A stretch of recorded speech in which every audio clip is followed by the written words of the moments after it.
Well, May is Mental Health Awareness Month, and both experts and advocates say it is more important than ever to talk about mental health. That conversation can be difficult to start and hard to navigate, but the ZCares Foundation says you are not alone in that effort. Joining us now, we have Steve Nimmo and his daughter Sam, co-founders of the ZCares Foundation. Always great to see you both. Great to It's see you, good to Claude. see you. So let's talk about that conversation. It can be difficult. We know both of you to have that conversation. It's been very personal. Steve, I want to start with you. You've always been so open about your own personal conversation. And of course, Zach, your son, was just 14 when in 2018 he took his own life. I know that the foundation that you built is built on love and on his memory and on helping other families. Tell me about this journey, and let's talk about Zach. Yeah, we've shared it so many times. He was such a cool kid, and his friends all called him a hybrid because he was an athlete on one side, but he was a self-proclaimed geek on the other side, and just everyone got along so well with Zachary. And he was that kid who was there for anybody. He would take the shirt off his back to help a friend. And that's what we're doing with ZCares. We are out there to support the communities and let them know they're not alone. Let them know that talking about mental health is a sign of strength, not a sign of weakness.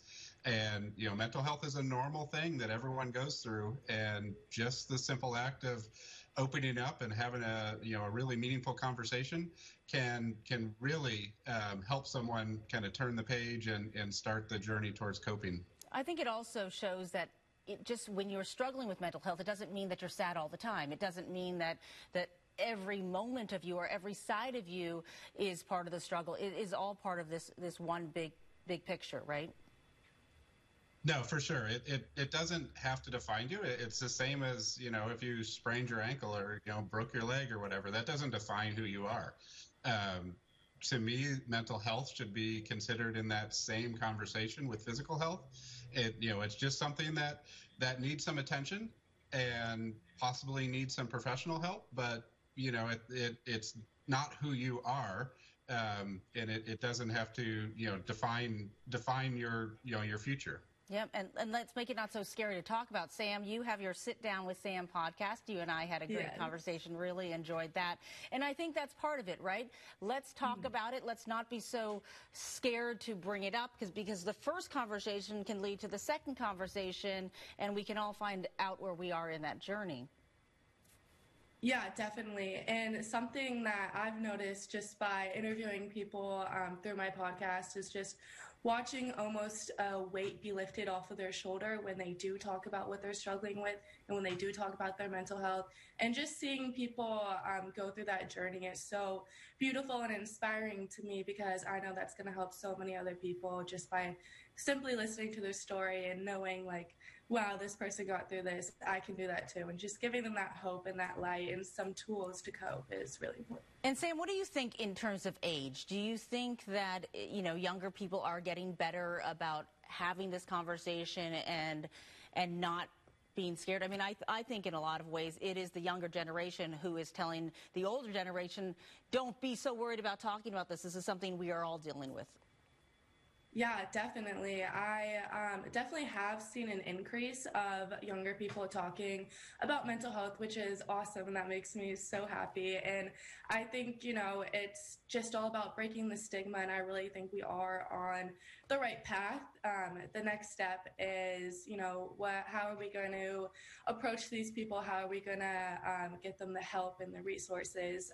But definitely taking that first step about just simply talking about how you're really feeling and taking that mask off is such an incredible thing. So important. And Steve, that brings us back to the ZCares Challenge. How does this work this month? I mean, certainly every month should be Mental Health Awareness Month, but because we have this month, it's a platform to say, okay, here are the first steps. They're really easy that someone can take. Yeah, so what we're doing, and we are challenging the community to take 3 simple steps towards supporting mental health. 1, talk about it. Start talking about mental health, with your family, with your friends. Make it a very normal part of your everyday conversation.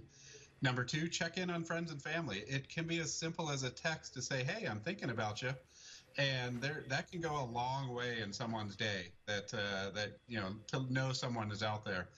And third, we don't want people to forget to take care of themselves. So we want everyone to practice self-care and find things that work for them, because it's been proven that you can't help others if you don't take care of yourself. So that could be as simple as a walk or a run or journaling, or there's so many things that people can do. Finding that thing that helps you come down when dealing with a mental health challenge, or stress for that matter. So we're asking people to take these 3 steps for 31 days. And then it's our hope to your point, that, beyond those 31 days, this just becomes ingrained in everyday life. Yes, I hope so too. And I should say your foundation, and people go check it out at your website. You guys have so many programs and ways that people can get some help with that conversation. Sam, the last question for you in terms of just, you can speak to what this conversation has done for your family. I think people are scared to talk about it, scared of what it means when you open the doors, but your family has always inspired me with the ability not only to talk about it, but how close you guys are, and it's really all of you. How has that changed for you guys in the healing process, in dealing with your own mental health, in going forward and talking with the community? Yeah, I definitely think that when I personally started talking about my mental health and what I was struggling with, I felt better. It didn't matter who I was talking to. I was talking to my therapist. I was talking to my mom, my dad, my friends. As long as I was talking to somebody, I felt 90% better most of the time. And that's just so important, I think, just to get that weight off of your shoulder. Because, you don't want to be carrying around all this weight all the time, because at the end of the day, that's gonna leave you tired. That's gonna leave you more upset, unresolved feelings, and it's better just to get everything kind of off your chest instead of pushing everything down and down and down. And I definitely have learned that throughout my years and throughout my journey with grief. Is just simply talking about it. It sounds so easy, and sometimes it's scary and hard, but I promise once you do it, it will help you so much. And that's a great message. Well, Steve and Sam, I always love talking to you both. I would encourage people to check out ZCares and sit down with Sam and our podcast and our conversation. I was so privileged to be able to be a part of your podcast. And certainly as Mental Health Awareness Month gets underway, the ZCares Challenge is important for all of us. Thank you so much for your time. Yeah, thank you so much. All right, our time now is 8:50. Let's go over to Rosemary.